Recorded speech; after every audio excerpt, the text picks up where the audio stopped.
afternoon. Good afternoon, and welcome to this week.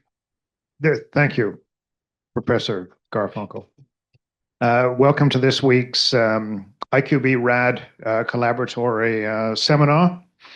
I'm very, very pleased today to be hosting and welcoming Professor Vukosi Marivate, who is a professor of computer science and holds at the University of Pretoria in South Africa, where he's the chair of Data Science Institute.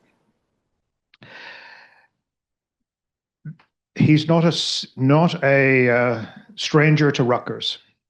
Came here in 2009 as a Fulbright Fellow and did a PhD in computer science after completing both BSc and MSc at the University of Witwatersrand, or WITS as it's called, in South Africa, and came here and did his PhD in computer science. And he's remained connected to Rutgers ever since. He specializes in developing machine learning and AI methods for extracting insights from data, particularly focused on the intersection of machine learning and AI and natural language processing.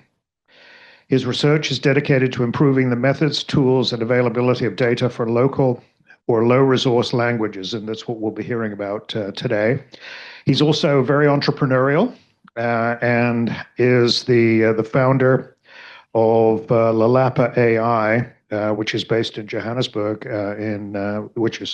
is that the capital of South Africa? Pretoria is. Pretoria is the capital. Yeah. Sorry, yes, okay. But Johannesburg is the business center of South Africa. He's got a continent-wide reputation as an innovator in AI and machine learning, and is very much in demand across Africa for making contributions, and has been working over the years to make connections with researchers here at Rutgers, and strengthen these connections with researchers here at Rutgers, and make connections with researchers in other parts of the United States and also in Europe. So his talk today is, what do our benchmarks actually measure? Evaluation challenges for African language AI. So this is a linguistics and computer science talk, and intended to broaden all of our minds. It's a small deviation from some of our usual topics, but as you'll see, but only a small one. So welcome. It's great to be able to host you. Thank you. Okay.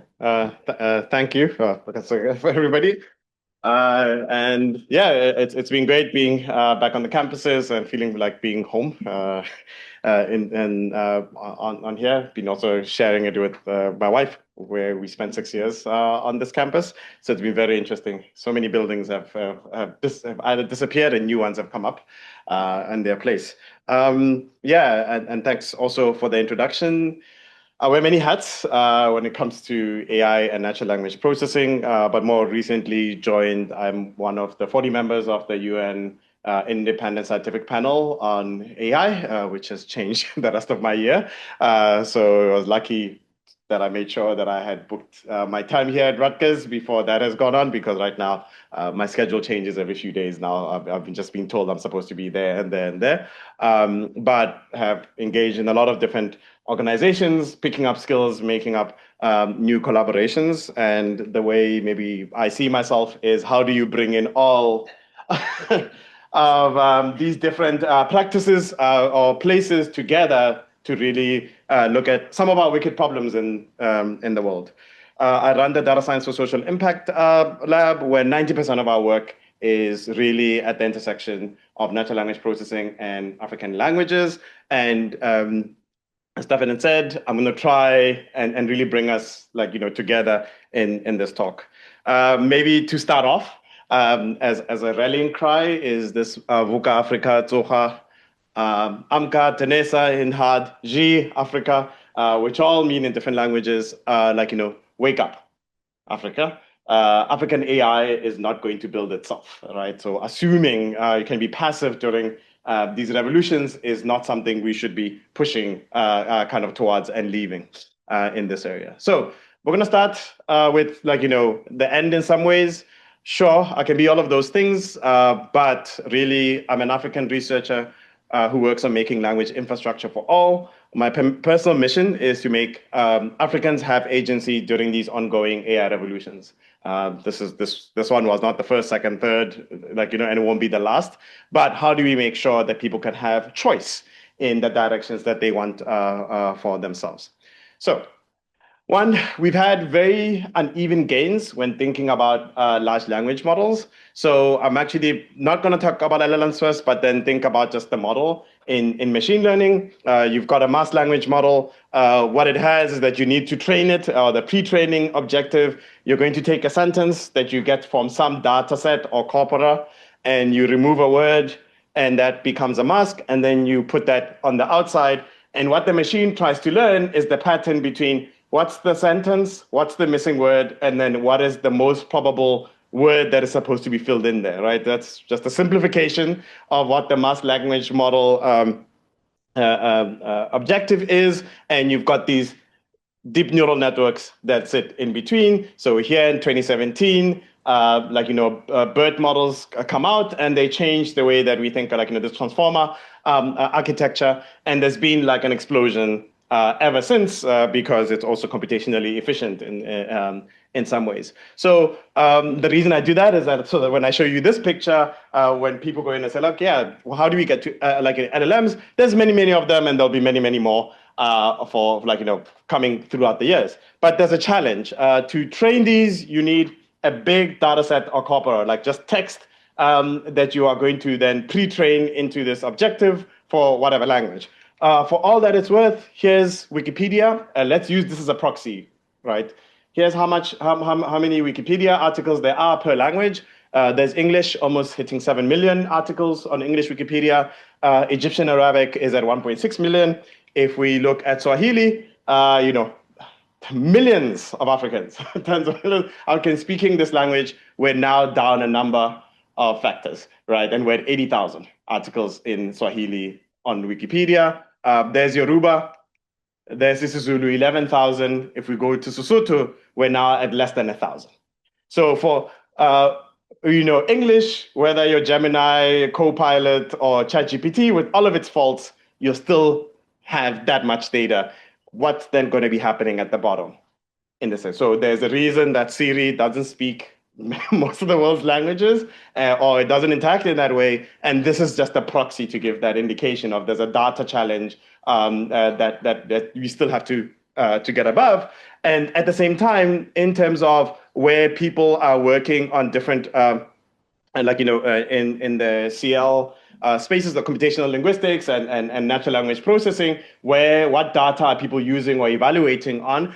This is a study from 2023 through AI4D, and there they looked at 50, and most of the benchmarks, 52.6% of them covered English, Hindi as just a comparison, 0.1%, and of the African languages they tried to evaluate, only 0.02% of the data was actually African languages in this area. So then there's a part, the social part of okay, fine.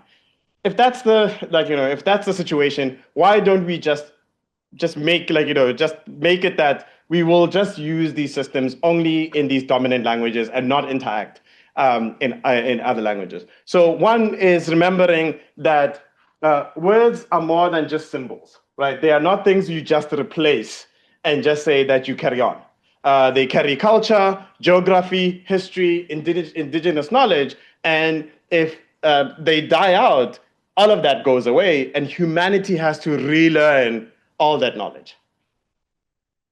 Right? And that's the part here of why we do this work. And here, wanting us to you take some inspiration from Gugwat Young or on think of why it's worth fighting for language and culture in these spaces. So Sure, I highlighted some of the challenges, but I'll talk a little bit about what we've been doing at our lab in this area to try and resolve these. So some of our earlier work focused on, hey, let's work with what we have. So one is you can do things like augmentation. So the simplest type of augmentation you can think about is you've got a sentence in whatever language. Let's say I love going to the movies, and then now you just say, hey, I'm going to pick a word, and then I'm going to replace it with a synonym, right? I love going to the movies, love taking out, and now it's I like going to the movies. So you can create from one sentence, create many different examples, and then you can feed this into the machine to train it for different things. But then you will find that you get digital thesauri or dictionaries for most of the world's languages, those aren't there.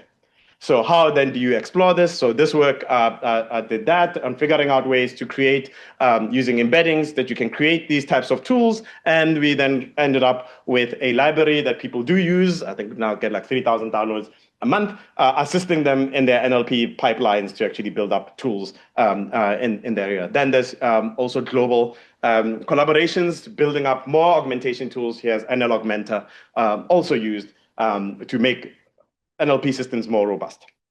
The other then is how do you do evaluations in code mixed or code switch situations?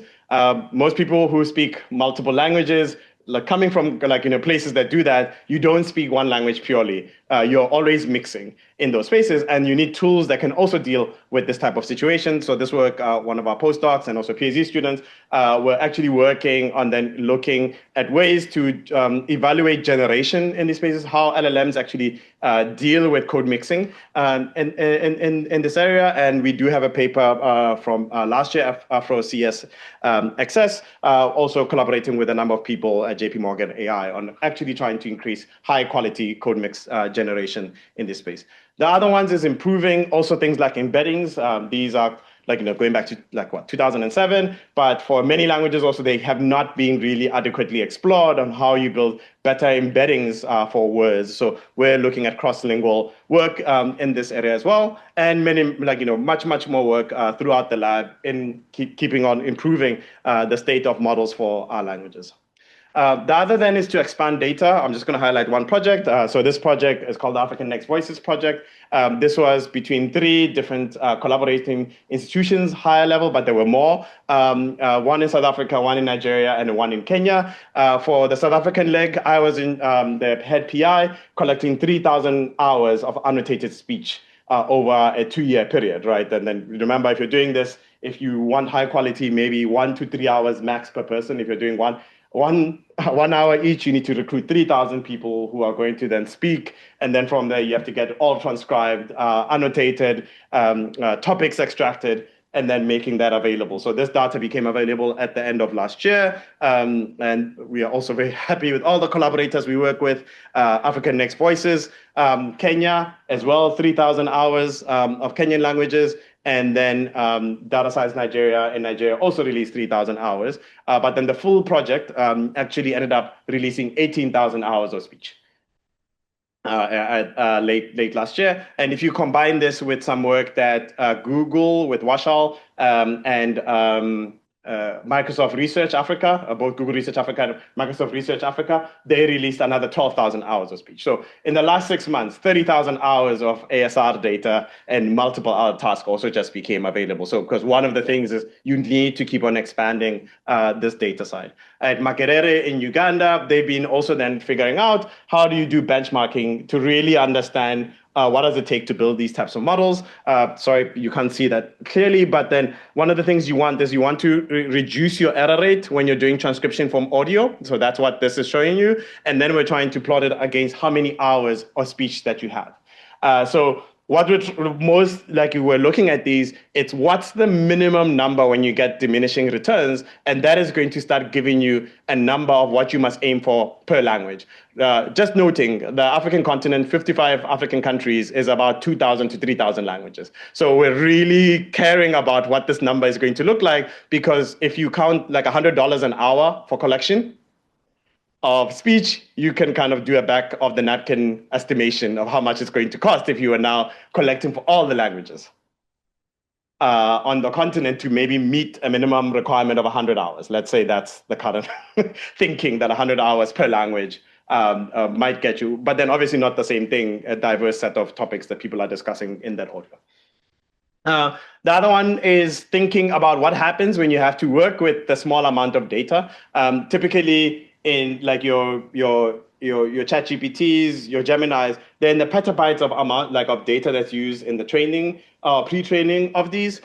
Here was one project where we had only 25 megabytes of Setswana that we collected working with some linguists. And then at the same time, just to show you kind of this unevenness, there was a data set called JW300. It was created by taking content created by the Jehovah's Witnesses organization. They are prolific translators for their constituents. And then just that data, the religious data that came from JW300 for Setswana was 100 megabytes. So 3 years of work got us 25 megabytes. And then if you just we're like, oh, I'm just going to go to the Jehovah's Witnesses data, it's 100 megabytes. And the challenge is that it's biased.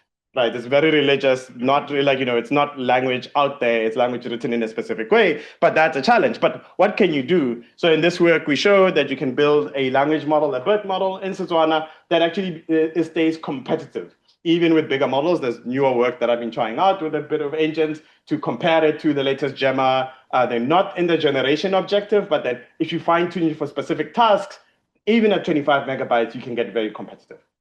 Right, so you don't need to be building the everything machine to really build tools for the people that are kind of out there. We did work with a student at Clemson to build a llama-based model also through this. This came out last year called Pula, and that's also available. And then he was able to collect even more data and try more ways to actually extract all of this information. Okay, another project we just finished, I think we just got accepted yesterday at ACL for this is AfriCC. So what happens is that to find more data for that pre-training objective, I'm going to keep on showing, what you have to do is people use web scrapes. So Common Crawl scrapes the internet. What happens is that for safety and many other reasons, if they can identify what's in the content of whatever they've scraped the website, they just throw it out. So for many of the world's languages, they do not have language identifiers that are good to identify that, oh, this is a website and this website is in isiZulu or isiXhosa. So in this project, one of our postdocs then worked with with a couple of people, students, and they all contributed together to build these language identifiers for 35 languages, and then also providing Genesis URLs of where to check for high quality content in this area. And because of that, the amount of now percentage of the crawl that has African languages has now about doubled. Right, so if you go get the Common Crawl dump from the last few weeks, it will now have more African languages represented inside there. And the paper that deals with this now goes over what all the different groups, it wasn't just African languages, were doing to improve this. So it's this tackling issue. Sorry, it's called Common LID. Is available on archive, right? So and now we have 10 plus African. Now it's more languages, more than that. Okay, the other side to unlock these data sources is understanding kind of the socio-technical challenges here. So data is generated somehow. A corpora in linguistics comes from some process that had to be done by somebody. And one of the challenges is that people are feeling even more hesitant to share data now because there's this unevenness that the people who have the resources in terms of compute, who have the GPUs, who have the tens of thousands of researchers or research scientists are not the people who then are wanting to to really have their languages also represented in these spaces. So it seems like you must give your data for free for you to be represented. But on the other side, there's billions and billions of dollars of revenue that people are making. So this then has created like this huge imbalance. So what's happened at the Data Science Law Lab at the University of Pretoria, SIPIT at Strathmore in Kenya, they've created a new license called the Nuleta Obodo Open Data License, or Noodle, NOODL, to try and balance these things. So we're saying that there must be more equitable licenses. So really thinking about how do licenses still give control, and then at the same time still enable some openness. So here it's almost like a CC BY SA, if you know Creative Commons licenses. But it then says, are you in a developing country or a developed country? And if you're in a developed country and you want to use this data for a commercial purpose, you must talk to the community that created that data to then talk about beneficiation. Right, because it's an important thing to the sustainability of creating these resources as well. So that's what has happened at our university with the Data Science Law Lab. While at Lilapa, the startup I'm a co-founder of, I'm one of the co-founders, we have another license called ESETU. It does not use develop, but use are you African or outside Africa. You can sit with law scholars and debate the two different licenses, but they did. It's a very interesting thing, but there is another license that we have. And for this year, the Creative Commons is going through a review. I think they're even having a roadshow to also look at how Creative Commons, like, given, I think Melissa now sits on the board of Creative Commons, and we do consult and provide information to Creative Commons, and they're going through a review of the licenses that they currently have and seeing where are there gaps that still have to be kind of dealt with, so that lots of communities, not just in language, you can think about this from imaging, audio, video, or lots of different types of data that is created scientifically or otherwise, of like what actually do they do in such a way that people don't feel that they're being left out. Of this kind of revolution that we're going on. On the other side is thinking about, okay, what are these playbooks on working with language communities, cultural communities, to build these tools for them?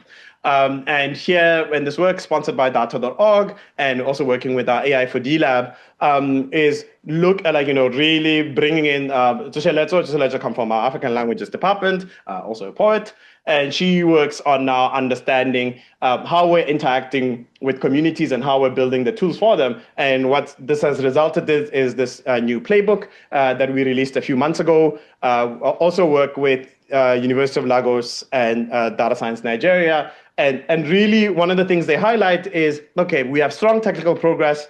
There's a lot of community engagement, and it improves data quality, cultural evidence, and ethical legitimacy. But then typically, the participation of communities to be part of the research, working on the research with the either computing NLP researchers, tends to be under prioritized. And then this impacts long-term impact, meaning you might go the first time, and then when the communities notice that they're not really getting much out of that work, the work stops. But you're still trying to say, I want to make sure I cover this language. But now it's harder. So thinking about these is very important. And in this work, we're exploring what is it that we need to get to that point. Why do all of this? Is we do not want to be worshiping ashes, right? We want to keep a fire burning. All right, and as such, it's going to require a lot of pushing in these different directions to get this going. So I tend to now understand that I think about this in a very systemic way. The other is that if we go back to February 2023, ChatGPT, 2 months old in terms of public, and you ask it 1 to 10, count from 1 to 10 is Zulu. It says Q1, Q2, Q3, Q4. You might not know it's Zulu, but you know that looks weird. All right, that's wrong, right? And then here's another example that was given by one of our collaborators at Elapa. Translate from Zulu to English. Kuyabiza okugibela ibanoi, which actually means it's expensive to go on an airplane.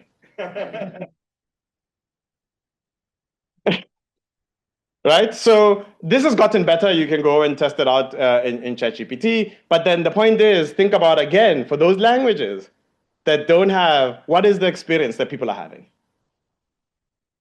Right, and we need to fix this in different ways. So one has been okay, we don't have in benchmarks a lot of representations of African languages. This work last year, Afrobench from Jessica and team, looked at now increasing the amount of benchmarks for many different tasks in natural language processing. And one of the things they show on their now benchmark, you see even with like ChatGPT 4o and Gemini, you're getting around 60. Like here, 100 being like perfect performance.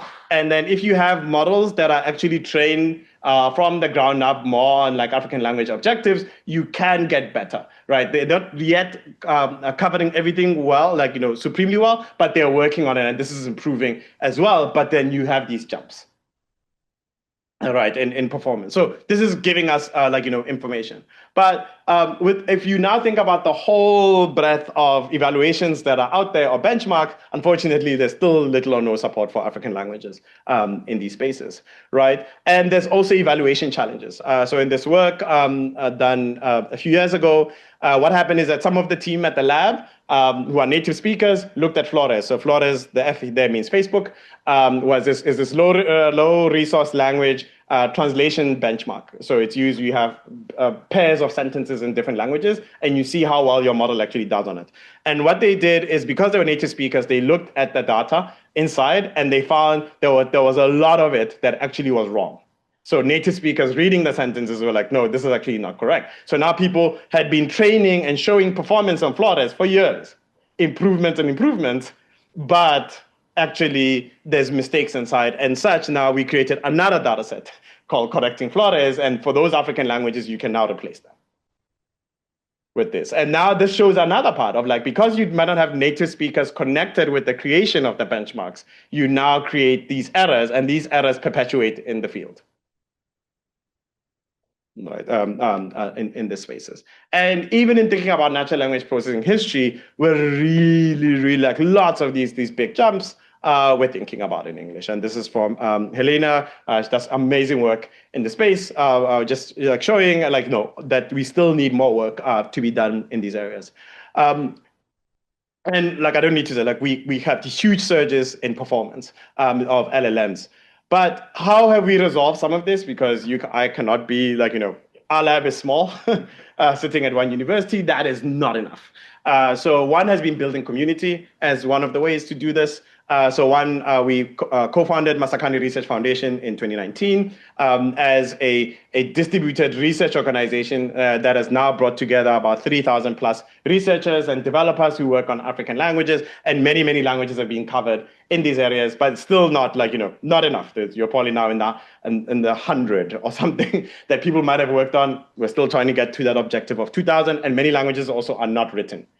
That's another thing. And it has created kind of this network of researchers who meet, who build, who share all of the trials and tribulations of working in these spaces. And the first paper, the participatory research paper, became seminal and won the first Wikimedia Research Award for democratizing kind of the internet. And Masakani has gone on from strength to strength in this area, and lots more that's coming out there. The other was the deep learning indaba. So we co-founded this in 2017. It's a organization that was set up to strengthen African machine learning. At that time, we were looking at it as saying, we want to make sure that Africans become critical contributors, owners, and shapers of the coming advances in AI. I started with a meeting with 300 people at VETS, with about 600 people having applied in 2017, and now has grown from strength to strength to the point that last year we have an Indaba X's. So Indaba X's are smaller country-specific ones. So we have an annual gathering where it's in one country and everybody comes there, typically in August or September. But then there's also an Indaba X, which is per country. People actually come together and volunteer and have these AI workshops or conferences. And for the last 2 years, so 2024 and 2025, we reached 50 out of 55 African countries.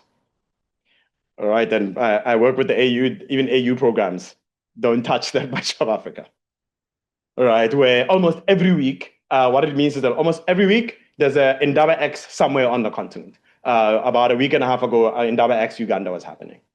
Right. So if you go look at this, and now I'm giving you the kind of the nomenclature, you will now find that there's this network that has built up around there. The Indaba last year was in Rwanda. We had about 1,200 people attending, 40% being women. That's also very different from most AI conferences within these spaces. And we gave about 400 travel grants. Because students should travel from across the continent in this space. It's a very different thing to come to one of these meetings and see a thriving ecosystem that is growing, and that's part of the way of trying to reach as much of this as possible. This year we'll be at Pan Atlantic University in Lagos in Nigeria on the first week of August. So that promises to be very interesting. And this is like a continuing, actually, of practice inside a lot of the AI community of having the gaps that are there being filled in by a lot of grassroots organizations. So you can see there's the Deep Learning Indaba, sister organization, Data Science Africa, Black in AI, Women in Natural Language, widening natural language processing. Kipu starts in South America, trying to now make a model that is copying the deep learning Indaba. So in South America, you can look out for Kipu. It happens. It's also a big gathering for the continent. Happens every 2 years. Masakane starts in 2019, and you see America's NLP looking at Latin American languages also. And now you have like a Sisonke Biotech that looks at AI and health across the continent. AfriClimate AI just got, I think, a $2 million grant or something like that to start off looking at climate and AI also across the continent. So there's all these opportunities to connect, and I do really suggest you do for the areas that you're working in. Okay, so I will leave that for now and just say then if we look at natural language processing progress, this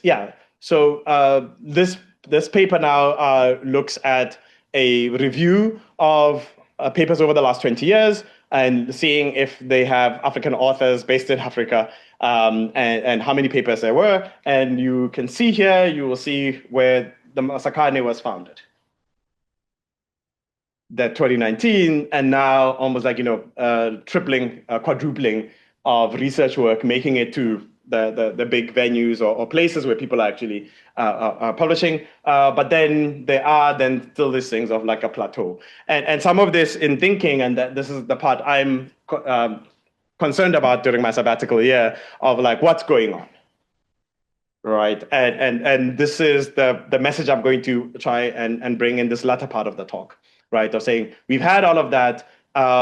What's actually then happening and what could we be doing in these spaces? The tasks are also different, showing a diversity in what people are working on. This is another paper from about a year ago that then look at 5 years instead. And you see many languages being covered, but then also this creates another thing that you're creating a kind of a number of African languages that are now starting to gain some power, and then they also stand a chance of now dominating the other smaller languages as well. So you create another meta problem in this work. Okay, so this then brings us to evaluation again. Why? So this work that came out last year, I think, last week, not last year, as a preprint, goes and says, okay, let's look at a number of benchmarks in natural language processing. And we look at 51, it's not our, from Manan and team, 51 benchmarks of 219 languages, does the checks, all the metadata of what those evaluations are actually looking at, because you're trying to say how well do they do in X. So in translation, how good are your translations? In classification or sentiment analysis, can you identify the sentiment of a sentence? Those types of things. And the interesting picture is this one. There's another paper called Joshi et al., where it classifies languages. So the winners are like your English, French, German at the top. And then there's left behind, which is like almost 90% of the world's languages, and they're at a high risk of going extinct. Right? And now they're showing which are the benchmarks. These are all these different tasks that could be done in natural language processing. Which are the benchmarks that dominate? And you will see the picture as you get to the left behind. Sure, translation is big, sentiment is big, but then it becomes less information in these other tasks. So what happens is that now saying that, oh, there are benchmarks for those languages, they're skewed to only a few tasks. So as people optimize and say, we're doing better and better at the benchmark, what they're really saying is, yeah, we're getting good at translation, but it's not giving you information about the other types of things that these models are actually doing. right? And this is an important thing because it means that we're narrowing the window, but we think we're doing better. Right, in this area. Then on top of that, other work that came out more recently is this, like through this evaluating the evaluations consortia, and here they're also showing that a lot of these benchmarks are also saturating. So so there is that now the work become in such a way that if you look at that evaluation, it's actually doesn't have much discriminative power in terms of the top models that are there, and which are typically the ones like the big that are coming from the big the big tech companies are actually not giving you much information. So one saying, oh, we're 5% better, it's actually not informational. Right, and this also then tracks that the older the benchmark is, the less useful it is. I think that's the so the older the benchmark is, the less useful it is, and then second, the more the citations of the benchmark, the less useful it becomes. Right, which is Goodhart's law in action. And that's just a proxy for age. Yeah, yeah, that's another, yeah. Right. So that's the thing, and the thing, like, you will see new work saying we're doing better, we're doing better, we're doing better, but it's actually not, again, covering as much as we think. So the concept I've lived on for the last 4 years is that the challenges that are faced by these languages are the same as a high interest credit card. Right? The more you wait to resolve these issues, the more expensive it becomes.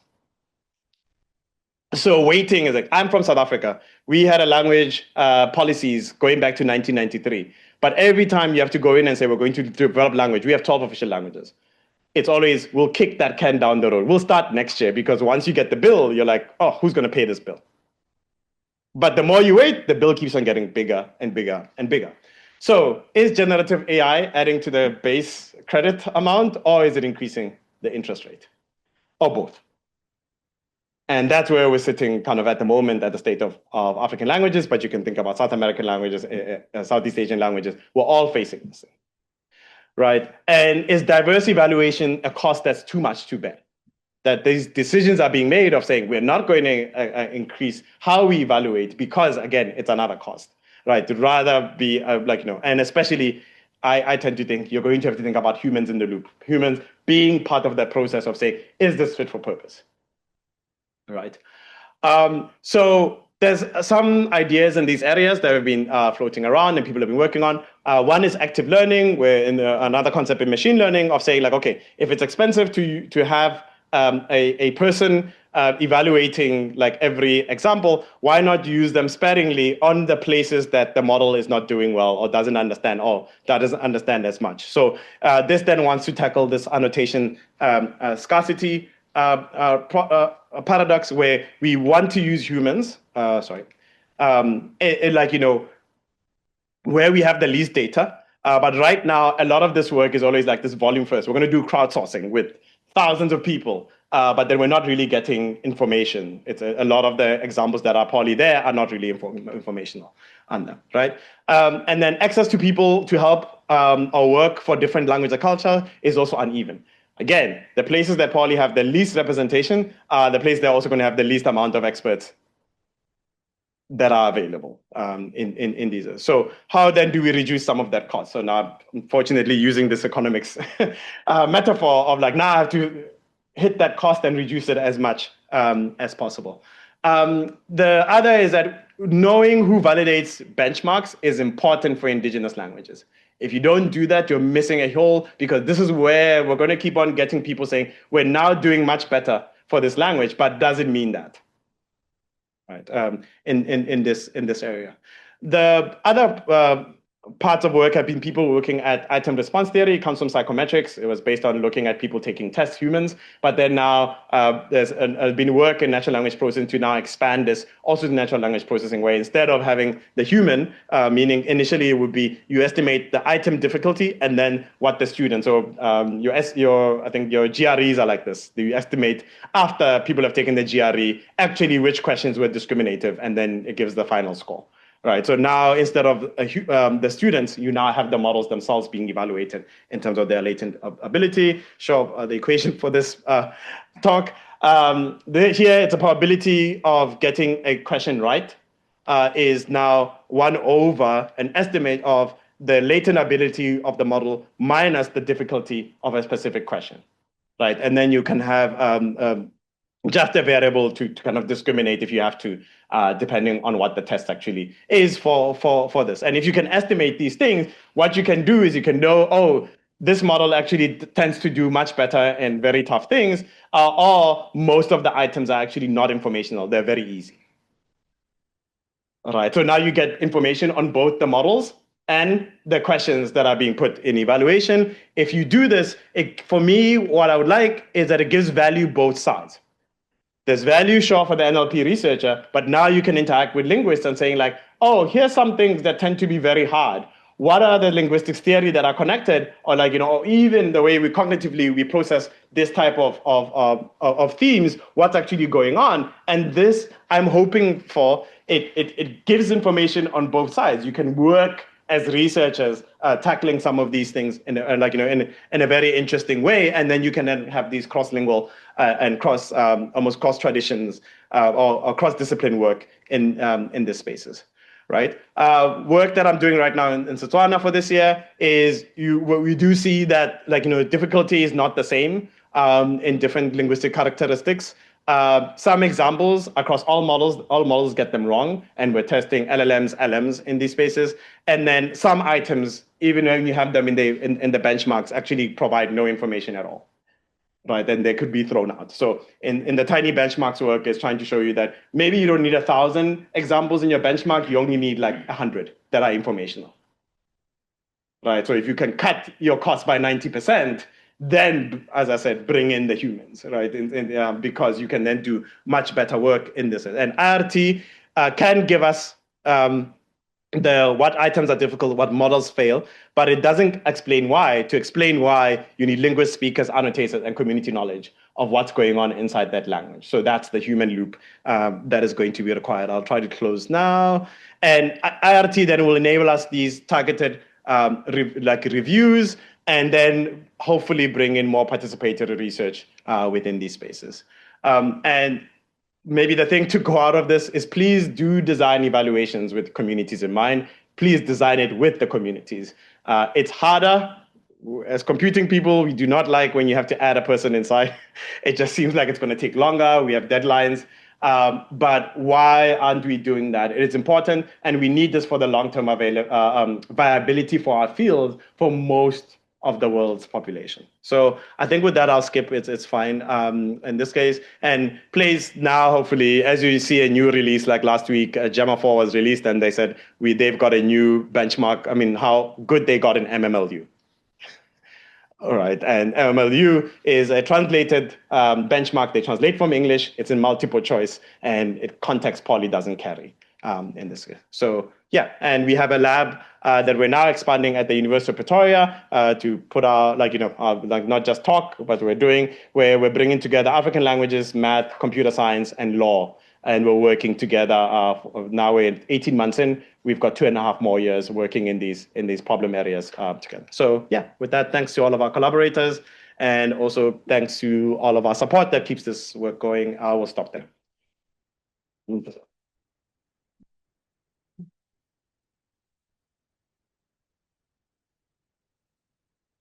Thank you. That was a whirlwind. Questions from the audience? We'll come to you.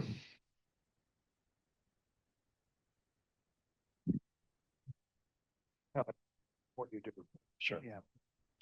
Thank you for a wonderful talk. I'm a biochemist here at Rutgers, and I was curious, with these data sets that you're collecting of spoken language, they're very valuable, but they're also very expensive to collect. Yeah. And I wonder what is lost in transcription to put them into a BERT type model?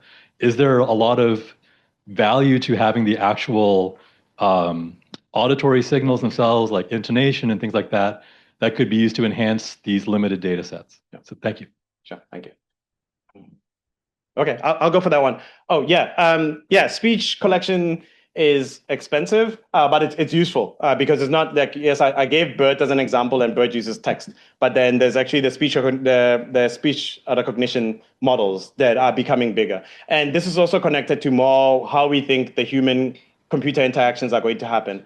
One of the projects that we were working on last year was in agriculture. And one of the things you quickly figure out is nobody reads like supremely formal agricultural text in in many other languages. It's like becomes like it's correct, right? But then people are like, I don't read this on WhatsApp or on the text message. It's weird. So what then people are exploring a lot now is using the speech, both speech to text and text to speech, as likely the way that most people are going to be interacting with these systems, not the chatbots that everybody's thinking, oh, everybody's LLM. They're now starting to move towards that. So that's why there's a huge push in the field to increase the audio data. Now, what's happening in the Next Voices project, for example, we collected 3,000 hours, but then the maximum hours per language was 500 hours. There was another project where they challenged them to see if they could get to 10,000 hours of one language.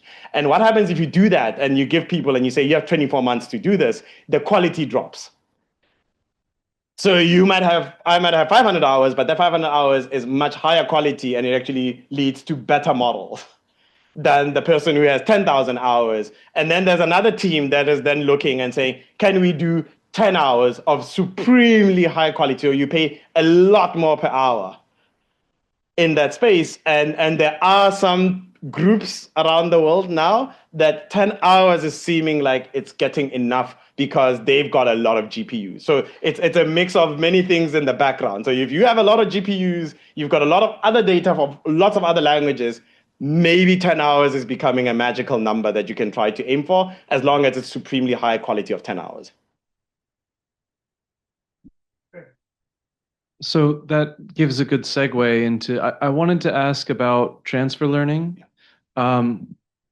You have huge pre-training corpuses in one language. You know, TL is one mechanism of extrapolation, and understanding in which ways a transfer learning process will lead to bias also relies on interpretability, which is one of the things I understand the least. So could you speak to what are the bottlenecks or pitfalls, I should say, in transfer learning, and has there been any interpretability research in understanding what happens when you try to apply that model, and what is gained and what is lost? Yes. So there's a few things. So some of the early Masakane work was really exploring these questions about transfer and what it might mean. And some of the stuff that came out is that you can kind of geographically bias your data, and it can give you gains. I've been trying to learn Swahili for the last few years, and it's been very interesting because my mother is Tswana, speaks Tswana, my dad is Xitsonga, and now learning Swahili has almost given me a root. And I've been able to see these changes. And now those same kind of now, again, from linguistics, they know this, is now exploiting those linguistics background and theories.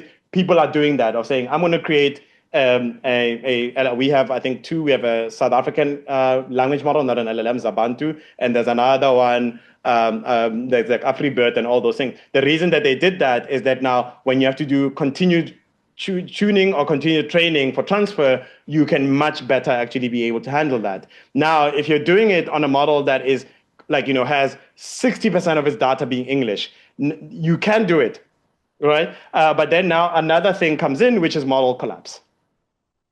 And we had a workshop for the AI4D lab about 2 weeks ago. It's available online. One of the speakers there was talking about this, that in the low resource language scenarios, the challenge that now comes in that is hidden is that as you now continue training and say, now I've got this new data for this new language, and I've got this massive model collapse becomes more likely. So what for people to understand this is that it's like these models are trained, they've got some form of representation of knowledge, but then when you give them a new context or a new language, as you keep on, you're trying, then they're resetting themselves. They move so far away from what the base, like the weights were, that they completely stop, now it just becomes garbage out and nothing useful. So that's another set of work. The last piece is on the interpretability, and people are doing this. We had one master student who was trying to look at why in the translation task, specific mistakes were being made by these models for isiZulu. And now you have to, guess what? Bring in humans in the loop, try to characterize what is likely the form of understanding that the model has when it's trying to translate from English to Isizulu or English or Isizulu to English, and what almost a professional translator will then go in and say, oh yeah, this concept they don't see the model doesn't seem to grasp well, and that's why it keeps on making these mistakes. So there are explorations in that space as well. So there's a question in the chat that I also had. My late wife was from Cebu. Yeah. There are 20 million speakers of Cebuano in the world. Yes. Yet they generate nearly as many Wikipedia pages as English language speakers worldwide do. Could have checked this. Is this real? Yes. I think if I remember correctly, it's one of those is that there's an auto generator that is very high quality, and it's made it that you can actually every time an English article is generated, that the Cebuano one gets generated as well. And there's a whole I went to Wikimania last year. There's a whole other debate area about automated creation of Wikipedia, to the point that I think last week Wikipedia there's now a ruling with all the editors that AI generated articles are now going to be banned. Interesting. Do you think the success they had with Cebuano has anything to do with the fact that there are a lot of Spanish words in Cebuano? This is the part of the Philippines where Magellan landed and was later assassinated by the locals when they discovered that he wasn't a god, he was actually a liability. Yeah. And the chief of the tribe, the local tribe, allegedly responsible for killing Magellan, was a gentleman named Lapu Lapu. Yeah. And it could be. And if I So let me finish. So this was the first place that Spanish got to in the Philippines. Yeah. And Cebuano is riddled with Spanish words that you don't find in other parts, in other languages that come from other parts of the archipelago. Yeah. I think I had this question late last week, and I was like, I should have just because I was like, oh yeah, I just need to remember the story correctly so I don't misrepresent because I know one of the things was that the person who actually wrote the generator was also not a native speaker, and people also got angry at that. And then they're like, no, but it's actually high quality. And actually, people are using that. So it's one of these unintended effects of also pre-LLMs. It was that system has been working on. Interesting. Yeah. So there's another question in the chat. Thank you. This comes from the same individual, actually, Alco Agrawal. Do these studies require that the language be written and have a standardized spelling, grammar, etc.? No. There's people who are exploring different spaces. I had this question yesterday. There's people who are looking at speech-to-speech translation, where you only have audio and you don't go through a text conversion before you do. So people are looking at these in different ways. There's also lots of oral traditions where people do not write anything, but they're speaking to each other. We need to find people where they are, not to change people to what the models actually kind of require. Yeah, I have a database that might be useful, and I'm wondering how it can be useful. So I'm a linguist, and I'm collected data on about 40 African languages, specific to a certain kind of theoretical question that linguists are interested in. Yeah. So I have lots of data for these languages. Sorry. Yeah. Oh, okay. Sorry. Yeah. I have lots of data that's collected from native speakers, and they're native speaker linguists, so they have transcriptions and of everything, glossing. Now, this would be useful, but it's not speech. It's not connected narrative, right? Yeah. So I'm wondering how that could be used, and if it were to be useful, I'd also have to figure out how the people who participated in my project would get proper recognition. Attribution. Yeah, and again, I'm happy to talk and go through that and bring in a few researchers who think about those types of things as well. One project we worked on last year called Mafoko was on redigitizing terminologies and glossaries from lots of different linguists across South Africa who had most of them had public funding. And one of the things we learned is to make sure attribution and we did not create the terminologies. I'm not a language specialist. I'm not allowed to do stuff like that. But then making sure people can know this is the resource. It comes from here. Here's the people who developed all of these terminologies and all of the. Why we did that is that now you can take those databases, connect them to an LLM, and actually improve performance in a lot of translation, right? And they are required. But then the way that typically these terminologies actually are stored as in like PDF, and that's good for for humans reading and where you're doing like professional translation sometime. But then when you need to do computer aided translation, having a common standard that can then be interchanged is very important. But still at the same time, we need to figure out that as you're saying, the attribution is correct and they're really recognized for the work that they did.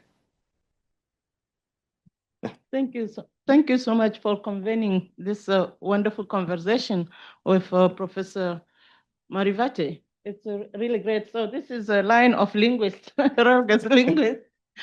Thank you. So one of the questions and concern relate to what Professor Safar mentioned, the issues of copyright. Yeah.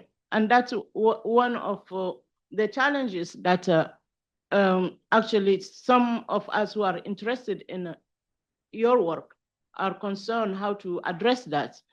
For instance, in addition to what Professor Safar mentioned, in many African countries, you have media, the radio broadcasting, and you have television, where you can have indigenous languages in the natural spaces, both in terms of oral production, where you can recuperate speeches in different dialect forms to address. The same question will be raised, the issue of when we mine data, who has the copyright? Sure. Yeah. And yet we need humans to deal with the questions of annotation, as you rightly point out in your wonderful presentation. The other things that I really appreciate in your presentation is that you are not only addressing question of monolingualism, but you are addressing the issue of what happens when, for instance, you have spontaneous production of new language forms, like speech mixing, yeah, creolization, yes, and then code switching. Because most of the time, like you gave your own biographical example that in your own family, you speak 2 languages and you're trying to learn Swahili. Yeah. And that's the way that Africans speak, right? So if you are developing any model, this idea of multilingualism as a lingua franca has to be incorporated into the language system. Thank you. Yes, I'll quickly try to address that. So yes, the copyright part is why, like, I spent about 3 years with legal scholars. All right, and I have an infamous fight with our national broadcaster in South Africa because of trying to say a right to research. In the US, for example, you have fair use. In a lot of countries, this is not necessarily codified. It's not something that is actually in law. It might be implied. In South Africa, it's almost implied, but it's not written out that you have fair use. As a researcher, let's say based at a public university, that for non-commercial purposes, you are going to get access to radio broadcast and then you're going to analyze it. In South Africa, the public broadcaster sees itself as a private broadcaster with a public mandate, because they only got a grant that covers a minority of their budget and the rest of it is commercial. So they are also sitting and going like, again, you see big tech companies showing how much money they're making and they're doing it on top of using content that looks like theirs. There's a challenge. But with fair use, there's another thing called fair dealing. And again, I'm not a lawyer. It's just and the fair dealing is now, if you figure out how to make profits, you need to now fairly connect with the copyright holder to say how then do they share in that profit. And this is the things that you need to develop in many countries to unlock the linguistic resources. We can't ignore it. Like, that's why now there's a whole set of legal scholars who are looking at this part of the world, because they know that this is going to be one of the things that has to be resolved.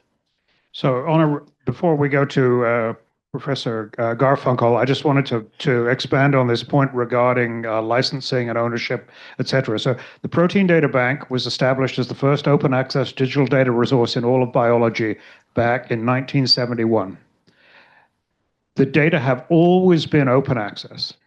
Most of the data were generated with public funds, so it makes sense that it's open. And our licensing strategy is Creative Commons 0, CC 0. So the most permissive license, anybody can use the data for anything at any time. Yeah. The challenge that we face, of course, is that the government is becoming increasingly resistant to the notion of paying to make all this data available, even though they're mandated by all sorts of requirements to do so. Yet there's no mechanism for inducing the drug companies that are the major beneficiaries, the drug and biotech companies that are the major beneficiaries of the data. So what is the thinking in your community about how you're going to actually try to monetize and protect the data resources so that they can actually continue to serve everybody? Sure. Yeah. So CC0 is a very interesting thing. Going back to Wikipedia, and you see now I hang out also with a lot of Wikimedians. In Wikipedia, for example, if you want to have images on Wikipedia, Wikipedia prefers CC0. Now, this is a very interesting challenge. So you might have places that I think South African government, when they create content, it's about CC BY implied in that space. But then what happens is that the American government and maybe the Russian government as well release a lot of their images as CC0. And then you'll see in Wikipedia for Wikipedia articles that have to do with Russia and the US, they have lots of images, right? And this becomes part of soft power.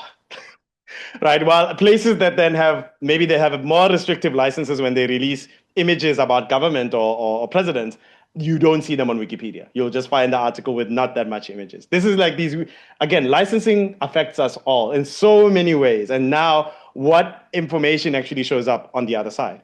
At the same time, in a lot of NLP, or things about language and linguistics, there's this challenge of thinking that there's open washing. So open washing is this concept that people are being forced to move towards CC0, right? And there's this question that the people who benefit the most actually are the ones that have the most resources, and they should be finding ways that they then plow back and make it a more sustainable thing. And this is why the conversation I said about Noodle and Esetu came up, that there's going to be communities that refuse to participate because they're like, we create these things for free, and outside, sure, now, X Translate can translate my language. The rest of whatever the beneficiation does not come back to actually sustain us doing this work.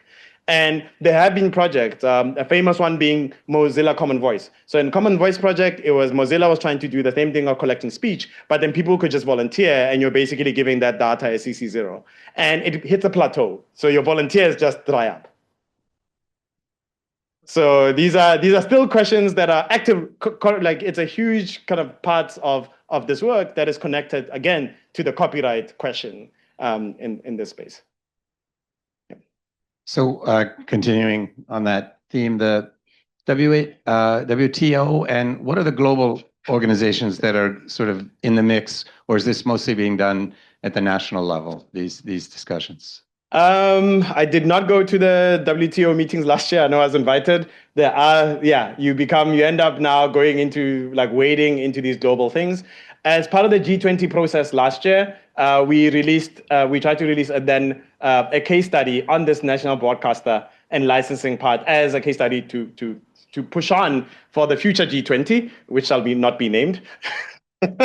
We will talk about it again in 2027 in this space. Because of this, of saying these are important parts that need to go onto the kind of these IP thing, and they are showing up there. And so there's people who are doing right to research work. So this thing of unlocking lots of data for research purposes for public benefit, and then there's also then the connected part of the fair dealing side of saying that the people who do then also kind of benefit, as you said, from these open access kind of models must also find ways. And then these are tweaks that are happening to the licensing. As I said, Creative Commons is going through a review. You can see, I think they've got published an agenda for the whole year.